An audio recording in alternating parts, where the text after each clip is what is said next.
May mga taong basta na lamang nawawala. Parang bula na nilamon ng dilim. Walang bakas, walang sagot, at minsan kahit ilang dekada na ang lumipas, saka palang unti-unting nabubunyag ang katotohanan sa likod ng kanilang pagkawala. Isang kotse na tahimik na nakalubog sa lawa sa loob ng mahigit 20 taon. Isang babae na inilibing bilang unknown white female bones. At isang binatang tinawag lamang na Grateful Doe dahil walang sino man ang nakakaalam kung sino talaga siya. Pero ang mas nakakapangilabot, hindi pulis, detective o forensic expert ang unang nakalutas sa ilan sa mga kasong ito, kundi mga ordinaryong tao lamang sa internet, mga estrangherong pinagtagpo ng misteryo. Ngayong gabi, samahan niyo akong tuklasin ang ilan sa mga pinakamisteryosong kaso ng mga nawawalang tao na nalutas lamang matapos ang maraming taon ng katahimikan. Ako, si Kuya Cox, ang inyong kakwento. At ito, ang mga kasong matagal nang binaon ng panahon, ngunit muling bumangon upang ibunyag ang nakakikilabot na katotohanan. Si Paulette Juster ay ipinanganak noong taong 1954 at lumaki kasama ang kanyang pamilya sa isang ranch sa Davidson, Michigan. Kilala siya noon bilang isang matalino at magandang dalaga na madaling makasundo at nagugustuhan ng mga tao sa kanilang komunidad. Pagsapit ng huling bahagi ng Agosto, umalis si Paulette sa kanilang tahanan sa Davidson upang magsimulang mag-aral sa Central Michigan University. Ngunit matapos lamang ang unang semester ay bigla siyang huminto sa pag-aaral. Sa mga sumunod na taon, nagsimulang makaranas si Paulette ng mga suliranin sa kanyang pag-iisip. Nang mga panahong yun, bagong hiwalay siya sa kanyang nobyo mula pa noong high school at iniwan din niya ang kanyang magandang trabaho sa Chevrolet plant sa Flint, Michigan. Bukod pa roon, noong taong 1974 ay pinaghinalaan din siyang gumagamit ng marijuana, bagay na lalo pang nagpalala sa pag-aalala ng kanyang pamilya. Pagsapit ng Hunyo taong 1977, nagsumbong si Paulette sa pulisya ng Davidson na may mga taong nagtatangkang pumatay sa kanya at ayon mismo sa kanya, sinusubukan daw na gamitin ang kanyang isipan. Dahil dito, naghain ng petisyon ang mga pulis sa estado at sinabing hindi na kayang alagaan ni Paulette ang kanyang sarili. Kaya nagpasya ang County Probate Court na siya ay may sakit sa pag-iisip at ipinadala siya sa isang state hospital para sa pagsusuri at gamutan. Naniniwala ang kanyang kapatid na babae na posibleng schizophrenia ang dinaranas ni Paulette noong mga panahong iyon. Sa kasalukuyan, ang ganitong diagnosis ay karaniwang ginagamot sa pamamagitan ng medication at therapy. Ngunit noong dekada 70, madalas tingnan ang sakit sa pag-iisip bilang kahinaan ng ugali at hindi bilang kondisyong medikal o imbalance sa kemikal ng katawan. Wala pang 2 buwan matapos maipasok si Paulette na nooy 23 taong gulang sa state hospital ay kusa rin niyang nilagdaan ang kanyang paglabas. Pagkatapos noon, paulit-ulit siyang umaalis at bumabalik sa tahanan ng kanilang pamilya na tila wala talagang permanenteng direksyon ang kanyang buhay. Noong Disyembre taong 1978, ilang araw bago magpasko at matapos ang matinding pagtatalo nila ng kanyang ama, umalis si Paulette sa Michigan patungong Florida kung saan may mga kamag-anak ang kanilang pamilya. Makalipas ang ilang buwan ay bumalik siya sa bahay nila noong Abril 1978 para sa kaarawan ng kanyang ina. Ngunit 2 araw lamang matapos ang selebrasyon ay muli siyang umalis ng bahay at hindi na muling nakita pa. Huling nakita si Paulette na may dalang army-style duffel bag habang naglalakad papunta sa Interstate 69 hindi kalayuan sa Davidson. Nang mapansin ng kanyang pamilya na matagal na silang walang balita mula sa kanya, agad nila siyang inireport bilang nawawala. Ngunit halos walang nahanap ang pulisya hanggang makalipas ang halos isang taon nang lumabas sa Social Security records na noong taong 1980 ay kumita si Paulette ng $319 habang nagtatrabaho sa lunch counter ng Walgreens sa Mesa, Arizona. Pagkatapos noon ay tila bigla na lamang siyang naglaho muli. Walang panibagong lead na lumabas at tuluyang lumamig ang kaso sa loob ng 3 taon. Hanggang noong taong 1983 nang makatanggap si Caroline Juster ng impormasyon na umano'y bumalik si Paulette sa Florida at posibleng nasa panganib. Ilang saksi ang nagsabing nakita raw nila siya sa mga nakaraang buwan, ngunit wala ni isa sa mga sightings na iyon ang napatunayang totoo. Lumipas pa ang 6 na taon at noong taong 1989 ay nakatanggap ng anonymous na tawag ang kapatid ni Paulette. Sa tuwing sasagutin niya ang telepono ay wala siyang maririnig na kahit ano at agad na ibinababa ng tumatawag ang linya. Sa kabila nito, naniniwala ang kanyang kapatid na si Paulette mismo ang nasa kabilang dulo ng tawag, na para bang pilit itong nagpaparamdam ngunit hindi kayang magsalita. 7 taon pa ang dumaan at noong taong 1976 ay naglabas ang Michigan State Police ng panibagong nationwide missing person bulletin para sa anumang impormasyon tungkol kay Paulette. Hindi nagtagal ay may tumawag sa pulisya at nagsabing maaaring si Paulette ang isang Jane Doe mula sa Blue Earth, Minnesota. Ngunit matapos ang forensic testing ay napatunayang hindi yun siya. Muli na namang lumamig ang kaso, ngunit hindi kailanman tumigil ang kanyang pamilya sa paghahanap. Noong taong 2014, nagsimulang magsaliksik ang mga kapatid ni Paulette sa iba't ibang missing persons websites. Kabilang ang isang forum na tinatawag na Websleuths kung saan pinag-uusapan at sinusuri ng mga rehistradong users ang impormasyon tungkol sa mga krimen, paglilitis at mga kasong hindi pa nalulutas. Sa pamamagitan ng site na yon ay nakilala nila ang isang babae na nagngangalang Debbie Saunders na gumagamit ng pangalang Houston Mom sa forum. Natuklasan ni Debbie ang isang hit and run victim mula nung taong 1980 na may ilang pagkakatulad kay Paulette. Kaya ipinasa niya ang kanyang findings kay Dr. Sharon M. Derrick. Napansin din ng forensic scientist ang nakakabahalang pagkakapareho ng 2 kaso. Ngunit dahil walang fingerprints o DNA na maaaring gamitin, napilitan siyang gumamit ng hindi pangkaraniwang paraan para makilala ang bangkay. Ikinumpara nila ang dental charts ni Paulette sa dental work ng hit and run victim at lumabas na magkatugma ang mga ito. Bagamat hindi eksaktong match dahil wala silang available na x-rays. Habang sinusuri naman ni Dr. Derrick ang isang scanned autopsy photo, napansin niya ang kakaibang freckles sa pisngi ng babae. At noong Enero 30, 2014, matapos niyang ikumpara ang 2 nunal sa kaliwang pisngi at isa malapit sa kanang mata ng babae sa mga litrato ni Paulette, tuluyan niyang nakumpirma na ang biktima ng nakamamatay na hit and run case ay si Paulette Juster mismo. Kalaunan ay natuklasan na nakisakay pala si Paulette mula Arizona papuntang Houston at nakita siyang bumaba mula sa isang 18-wheeler sa isang truck stop sa Interstate 10 bago maghating gabi noong Marso 28, taong 1980. Wala siyang anumang identification nang mabangga siya ng isang sasakyang minamaneho ng lasing na driver na biglang lumihis patungo sa kanya, dahilan ng kanyang agarang pagkamatay. Ngunit mas nakakapangilabot pa rito, naiwan pala ang kanyang asol na duffel bag sa loob ng cab ng trucker at nanatili iyon sa pag-iingat ng driver. Nakakapagtaka, hindi na raw nasundan pa ng investigasyon ang detalye tungkol sa duffel bag at hindi rin ito kailanman kinolekta ng pulisya mula sa trucker.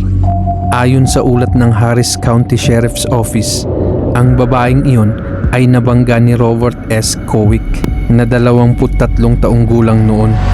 Inaresto siya at sinampahan ng kasong failure to stop and render aid kasama ng involuntary manslaughter.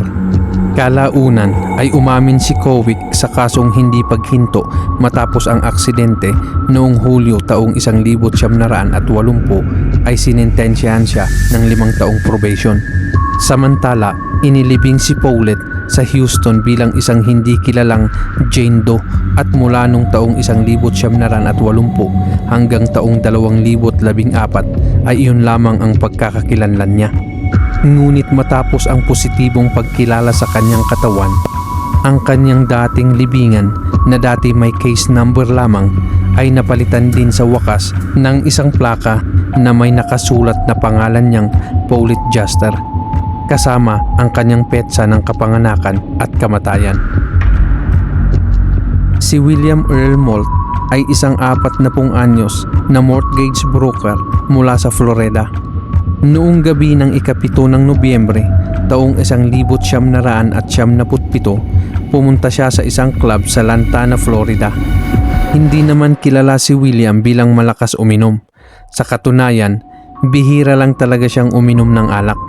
Habang nasa club, halos mag-isa lamang siya at tahimik na nanatili sa kanyang sariling upuan bago tuluyang umalis sakay ng kanyang 1994 Saturn SL bandang alas 11 ng gabi. Ayon sa mga saksi, wala naman daw palatandaan na lasing siya ng gabing iyon. Bago siya umalis sa club, tumawag pa si William sa kanyang nobya bandang alas 9:30 ng gabi upang sabihing pauwi na siya at malapit na siyang makarating. Ngunit nakakapagtaka, hindi na siya nakauwi ng gabing iyon at hindi na rin sa mga sumunod pang gabi. Nang hindi siya dumating sa bahay, agad siyang inireport na nawawala. Nagsagawa ng paghahanap ang pulisya, ngunit wala silang natagpuang kahit anong ebidensya o lead kung saan siya maaaring nagtungo. Habang tumatagal, tila unti-unting naglalaho ang pag-asa dahil walang anumang direksyon ang imbestigasyon hanggang sa tuluyan ng lumamig ang kaso. Nanatiling misteryo ang pagkawala ni William sa loob ng mahigit 2 dekada. Ngunit noong Agosto 28 taong 2019, isang dating residente ng Grand Isle, Sausalito Housing Development sa Wellington, Florida ang tumitingin sa kanyang lumang neighborhood gamit ang Google Earth nang mapansin niya ang tila hugis ng isang sasakyan sa loob ng retention pond. Agad niyang kinontak ang kasalukuyang residente ng bahay na si Barry Fay at pinadalhan ito ng screenshots ng nakita niyang sasakyan sa lawa sa likod ng bahay. Pag-uwi ni Faye, sinubukan niyang silipin ang pond sa likuran ng kanyang bahay, ngunit wala siyang napansin. Katulad lang din ng hindi niya pagpansin dito sa loob ng 14 na buwang paninirahan niya roon. Dahil nagduda pa rin siya, tumawag siya ng kapitbahay na may drone na may nakakabit na kamera. Nang paliparin nila ito sa ibabaw ng pond, malinaw na lumabas sa footage na may isang sasakyang nakalubog sa ilalim ng tubig. Dahil dito, agad na tumawag si Faye sa Palm Beach Sheriff's Office. Nang maiangat ang sasakyan mula sa tubig, halos natakpan na ito ng makapal na calcium deposits at sa loob nito ay natagpuan ang skeletal remains ng isang tao. Hinila ng mga investigador ang sasakyan at mga labi papunta sa County Medical Examiner's Office para sa pagsusuri. At makalipas ang 1 linggo ay positibong nakilala ang mga labi bilang kay William Earl Moult. Lalong naging nakakakilabot ang kaso nang matuklasan na malinaw palang nakikita ang sasakyan sa Google Earth simula pa noong taong 2007. Ngunit walang sino man ang nakapansin dito hanggang sa taong 2019. Sa loob ng maraming taon, naroon lamang pala ito sa ilalim ng tubig. Tahimik at halos nakatago sa mismong likod ng mga bahay. Naniniwala ang pulisya na habang pauwi si William mula sa club ay nawalan siya ng kontrol sa kanyang sasakyan at dumiretso ito sa retention pond. Noong panahon ng kanyang pagkawala, under construction pa ang housing complex na nakapalibot sa lawa kaya hindi natuklasan ang sasakyan habang nagpapatuloy ang construction. At matapos ang 22 taon ng walang kasagutan, saka lamang tuluyang nakahanap ng closure ang kanyang pamilya. Samantala, sa isa pang kaso na halos nilamon din ng panahon, si Linda Marie Pagano ay nakatira kasama ang kanyang stepfather na si Brian Claflin. Hiwalay na noon ang kanyang mga magulang at ang dalawa niyang kapatid na sina Cheryl at Mike Pagano ay nakatira kasama ang kanilang ina at bagong nobyo nito. Ayon sa ina ni Linda at sa kanyang mga kapatid, abusive umano si Brian kaya nagdesisyon silang lumayo rito. Ngunit si Linda ay piniling manatili dahil hindi niya gusto ang bagong nobyo ng kanyang ina. Ayon naman kina Cheryl at Mike, marahas si Brian sa kanila ngunit hindi raw nito inaabuso si Linda at maayos naman umano ang relasyon ng dalawa. Noong Agosto 31, isinama ni Linda ang kanyang Mustang at kasama ang kanyang nobyo ay nagtungo siya sa Cleveland upang dumalo sa World Series of Rock concert sa lumang stadium. Ngunit hindi siya nakauwi ng gabing iyon. Nang makabalik siya kinaumagahan, nagkaroon sila ng matinding pagtatalo ni Brian at tuluyan siyang pinalayas nito sa bahay. Pagkatapos noon, hindi na muling nakita pa si Linda. Kinabukasan, tumawag si Brian sa ina ni Linda sa kanilang tahanan sa isang mobile park sa Springfield at sinabi nitong hinahanap niya si Linda. Matapos nilang tawagan ang mga kaibigan at kamag-anak ngunit walang makuhang impormasyon, napilitan silang magsumbong sa pulisya. Ngunit sa halip na seryosohin ang pagkawala ni Linda, itinuring lamang ng mga pulis na isa itong simpleng runaway case. Sa kabila nito, hindi tumigil ang kanyang pamilya sa paghahanap sa kanya. Pagdating ng ika-5 ng Pebrero, taong 1975, may 3 batang lalaki na nakatagpo ng skeletal remains sa tabi ng pampang ng Rocky River sa Strongville, isang lugar na kilala ngayon bilang Millstream Run Reservation. Walang anumang pisikal na ebidensya ang nakita sa crime scene. Nang isagawa ang autopsy, lumabas na ang mga labi ay pag-aari ng isang puting babae na nasa late teens o early 20s. Natuklasan din na namatay siya dahil sa tama ng baril sa ulo, dahilan upang ideklarang homicide ang kaso. Nang marinig ni Mike Pagano sa isang TV news report ang tungkol sa babaeng natagpuan sa Strongville, agad siyang kinabahan at naisip na baka kapatid niya yon. Kaagad siyang tumawag sa pulisya sa Cleveland suburb at ipinaliwanag niya ang description ni Linda, pati kung gaano ito katagal nawawala. Ngunit ayon kay Mike, sinabi lamang ng babaeng sumagot sa telepono na mas matanda at mas matangkad daw ang natagpuang babae. Sinabi pa raw nito, hindi yan ang kapatid mo, at doon na natapos ang usapan. Lumipas ang mga linggo. Ang mga linggo ay naging mga buwan. Ang mga buwan ay naging mga taon. At habang tumatagal, parehong unti-unting nilamon ng katahimikan ang dalawang kaso.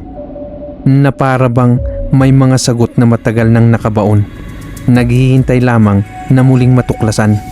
Nanatiling walang kumukuha sa mga labi sa Strongville, Jane Doe, kaya kalaunan ay inilibing siya sa Pottersfield Memorial Gardens sa Highland Hills. Lumipas ang maraming taon na tila nakalimutan na ng lahat ang kaso. Hanggang noong taong 2015, ng isang 22 anyos na amateur sleuth at genealogy researcher na si Christina Skates ay nagsasaliksik ng cemetery records sa Highland Park Cemetery para sa isa sa kanyang mga ninuno. Habang sinusuri niya ang mga talaan, may isang libingan mula pa noong taong 1975 ang nakakuha ng kanyang pansin dahil wala itong pangalan. Ang nakasulat lamang ay unknown white female bones. Dahil dito, tila may kakaibang pakiramdam na nagtulak kay Christina upang alamin kung sino talaga ang babaeng iyon. Nagsimula siyang magsaliksik sa kanilang lokal na library at doon niya nakita ang lumang newspaper clipping tungkol sa pagpaslang sa Strongville, Jane Doe. Pagkatapos noon, isa-isa niyang tinawagan ang iba't ibang local detectives hanggang sa may isang detective na sa wakas ay nagpadala sa kanya ng digital cold case file ng kaso. Ngunit hindi roon nagtapos ang kanyang paghahanap. Nagdesisyon si Christina na dalhin ang kaso sa Reddit at doon niya ipinost ang lahat ng kanyang natuklasan at impormasyon tungkol sa kaso sa isang subreddit na tinatawag na Our Resolved Mysteries gamit ang username na Call Me Ice. Mula roon ay umabot ang kaso sa Websleuths, kung saan isang user na forensic artist na si Carl Koppelman ang gumawa ng digital reconstruction ng mukha ng babae gamit ang mga crime scene photographs. Kilala si Koppelman sa komunidad ng criminal investigations dahil sa kanyang kakaibang kakayahan sa facial recreation. Kaya malaking tulong ang kanyang ginawa upang mabigyan muli ng mukha ang matagal nang hindi kilalang biktima.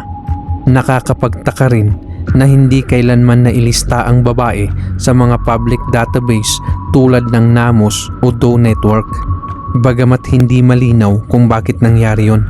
Dahil dito, direktang kinontak ni Christina ang Cuyahoga County Medical Examiner's Office tungkol sa kaso. Ilang araw matapos niya itong gawin, tuluyan ding nailagay ang kaso sa NAMOS, isang federal database para sa mga nawawala at hindi nakikilalang tao.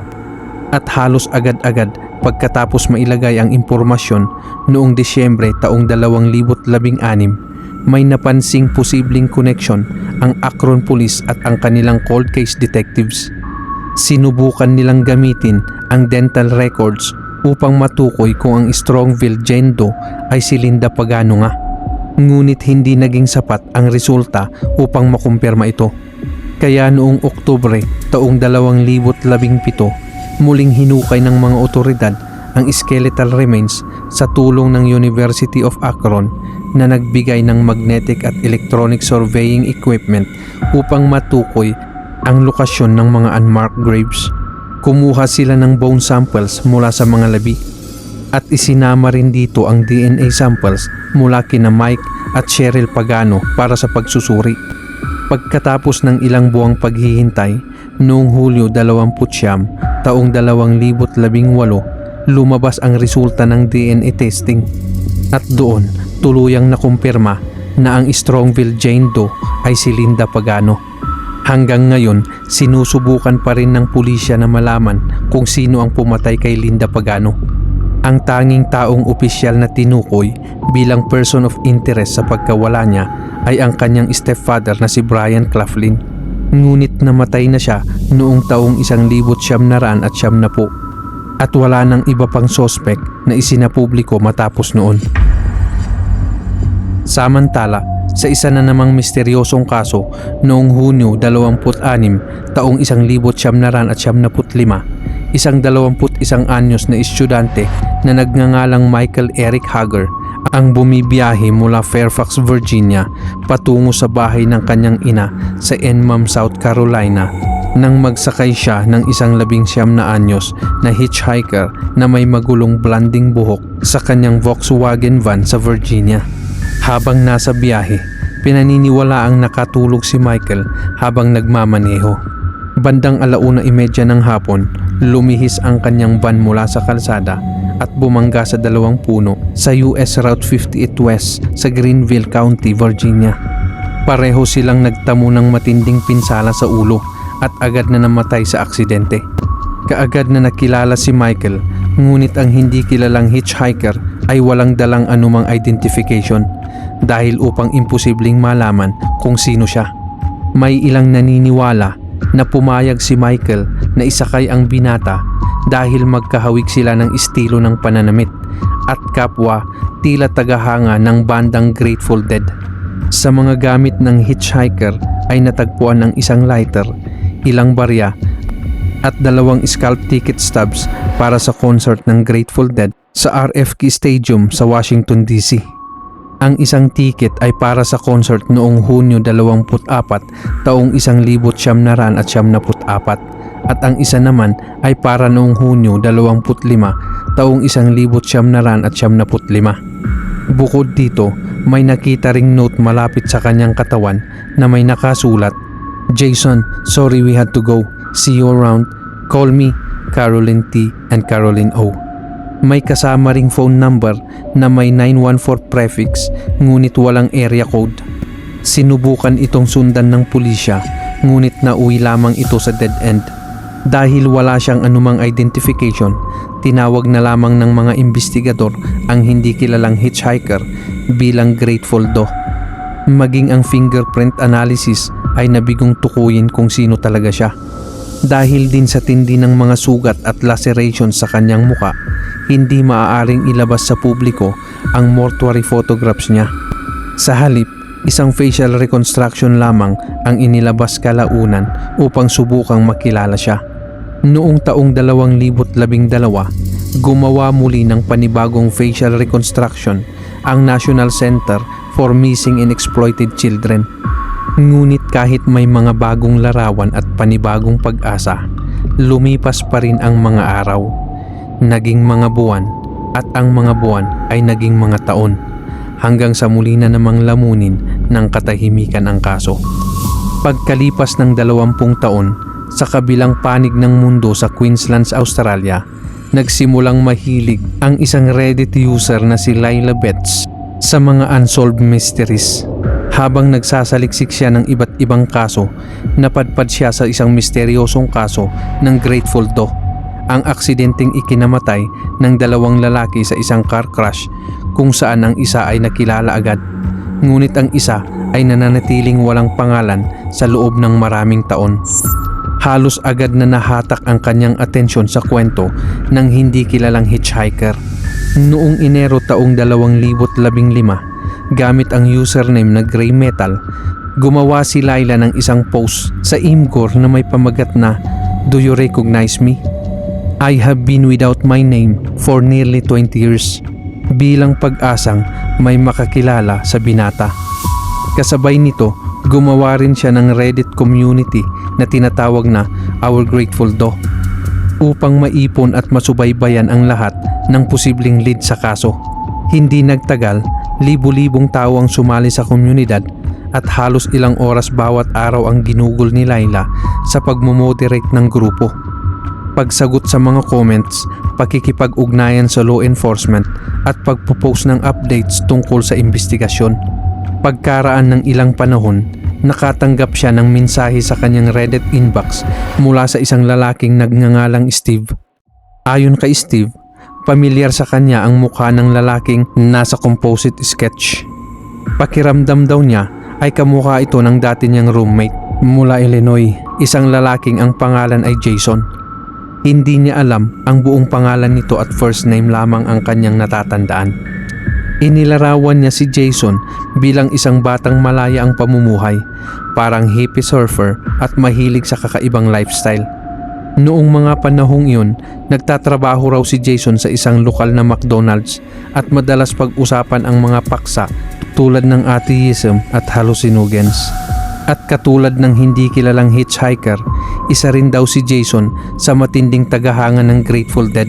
Sinabi rin ng dating roommate na hindi na niya nakita si Jason mula pa noong taong 1975. Nagbigay si Steve ng mga litrato ng kanyang dating roommate at nang ikumpara ito sa facial reconstruction ng Grateful Doe, kapansin-pansin ang matinding pagkakahawig ng dalawa. Hindi nagtagal, umabot sa mainstream media ang kwento ng kaso at may isang babaeng nagngangalang Margarita Evans ang lumapit at nagsabing ang lalaking nasa mga larawan ay ang kanyang anak na si Jason Callahan na nawawala sa loob ng 20 taon. Noong 12 ng Enero taong 2015, saka lamang opisyal na naghain si Margarita Evans ng missing persons report tungkol sa pagkawala ng kanyang anak noong taong 1975. Nang tanungin siya kung bakit hindi niya ito na-report noon, sinabi niyang hindi niya alam kung saang jurisdiction siya dapat magsampa ng report dahil sa palipat-lipat na pamumuhay ng mga tagahanga ng Grateful Dead. Dahil sa nomadic lifestyle ni Jason, inakala ng kanyang pamilya na pinili lamang nitong mamuhay ng mag-isa sa ibang lugar. Ngunit habang lumilipas ang mga taon, hindi nila alam na matagal na pala itong patay at nananatiling hindi kilala sa isang morgue bilang Grateful Doe. Noong Enero taong 2015, nagsagawa ang law enforcement ng DNA testing upang malaman kung si Grateful Doe nga ba ay si Jason Callahan. At nang lumabas ang resulta, tuluyan nang nakumpirma na ang katawan ng hindi kilalang hitchhiker ay kay Jason nga. Matapos ang 20 taon ng misteryo, sa wakas ay nalutas din ang kaso. Ngunit kahit tapos na ang kwento ng Grateful Doe, nananatili pa rin hanggang ngayon ang subreddit na Our Grateful Doe. At ngayon, Imbis na isang kaso lamang ang sinusubaybayan nito, ginagamit na ng komunidad ang grupo upang tumulong sa iba pang missing person cases. At nakakapangilabot isipin na ilan sa mga kasong yun ay nalutas din dahil sa sama-samang paghahanap ng mga taong hindi kailanman sumuko sa paghahanap ng katotohanan. At sa dulo ng bawat kasong ito, isang bagay ang malinaw. Maaaring lumipas ang mga taon, mabura ang mga bakas at manahimik ang mga testigo, pero may mga katotohanang ayaw talagang manatiling nakabaon habang buhay. May mga pamilyang halos mawalan na ng pag-asa. May mga pangalang matagal nang nakalimutan at may mga bangkay na inilibing ng walang pagkakakilanlan. Ngunit dahil sa mga taong hindi tumigil maghanap, mga kapamilya, investigador at kahit ordinaryong tao lamang sa internet, unti-unting nabigyan ng pangalan, mukha at hustisya ang mga matagal nang nawawala. Minsan, isang simpleng larawan lang, isang lumang post o isang taong tumangging sumuko ang sapat upang mabago ang lahat. Maraming salamat sa pagsama niyo sa akin ngayong gabi habang binabalikan natin ang ilan sa mga misteryong matagal nang nilamon ng panahon. Ako si Kuya Cox, ang inyong kakwento, at magkita-kita tayong muli sa susunod na kwento ng misteryo, krimen at mga katotohanang mas nakakatakot paminsan kaysa katanghisip. Mag-ingat kayo lagi at magandang gabi.